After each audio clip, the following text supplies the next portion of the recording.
Dungeons & Dragons is a fundamentally social experience. A team of adventurers known as a party are immersed in a pseudo-medieval world of swords and sorcery run by the Dungeon Master, who narrates settings and events and adapts the emerging story to the player's free actions and decisions. The world of the game is orally constructed and conjured in the imagination, with the help of rulebooks, reference guides, charts, dice, and maps. Rather than compete, players work together to coordinate their complementary skill sets to problem solve and overcome diverse challenges.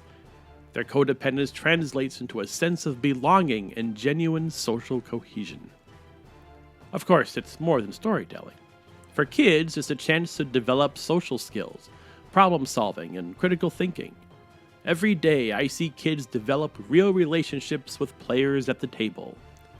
They connect with and support one another, sometimes with a kind word, and other times with a perfectly placed fireball. For adults, D&D is an opportunity to escape the stresses of everyday life and revel in the joy of play, something that's all too often absent from adult life. My online D&D clubs bring all of this into your homes via two tools, Roll20 and Google Hangouts. Now you can reap the benefits and fun of a rollicking session of Dungeons & Dragons without leaving home. How great is that? Here's how to get started. What you'll need: hardware. To get started, you'll need to satisfy a short list of requirements, most of which you may already have. Number 1, a computer, preferably a desktop or a laptop that is connected to the internet. Note that tablets and smartphones will not provide the optimal experience and in many cases will not work at all. A laptop or a desktop really is the way to go. Number 2, a webcam. Most modern laptops have a built-in webcam. Some desktop displays do too. You can also purchase an inexpensive camera to connect to a computer that lacks one. Note that if you don't want to or can't get a webcam, audio only will work as well. Number 3, a microphone. Again, most modern laptops have a microphone built in. You can also buy inexpensive headsets with microphones, which brings me to my next point. Number 4, headphones are a plus, but not required. As long as you can keep your laptop or desktop's volume at a level that's audible to you, but not feeding back into your mic, causing an echo for the other players, you're good. Now let's look at software. What you'll need: software. With the hardware requirements met, it's time to turn to software. Again, this is a short list that's pretty easy to satisfy. Number 1, a web browser. Chrome, Safari, Opera, Firefox, whatever you like. Number 2, a Google account. As I discussed in the upcoming how-to portion of this video, I use Google Hangouts to allow players to see and hear each other during gameplay. If you have a Gmail account or use Google Calendar, you're good. If not, please go to google.com and sign up.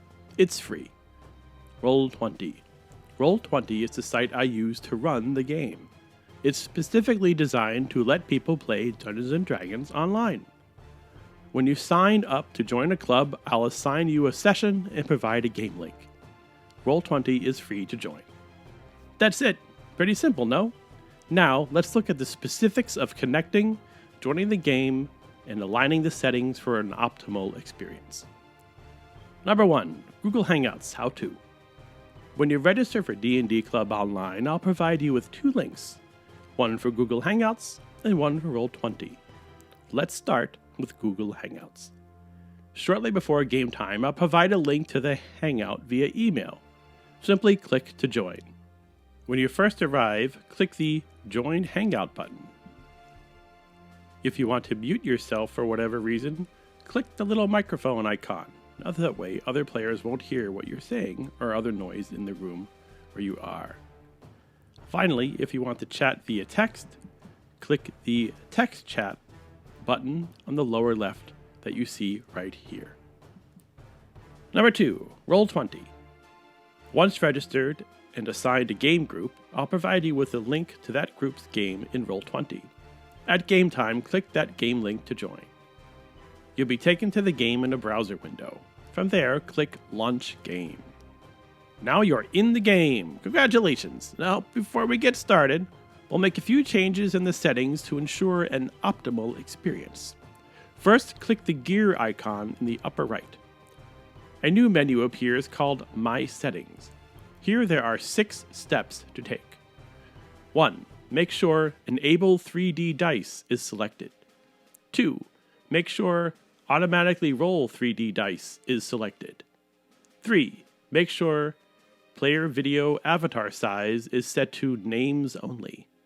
4. Make sure that I Want to Broadcast to Others is set to Nothing Disable. 5. Make sure that I Want to Receive from Others is set to Nothing Disable. 6. Finally, hit reconnect once and you're good to go. Now, let's play some Dungeons & Dragons. This engaging, social, and cooperative game enlists imagination, roleplay, socialization, collaboration, and storytelling, all of which let kids and adults unwind, play, and ultimately tell new stories about themselves. To join my online D&D clubs, visit rebootgamelab.com. Now, onward to adventure.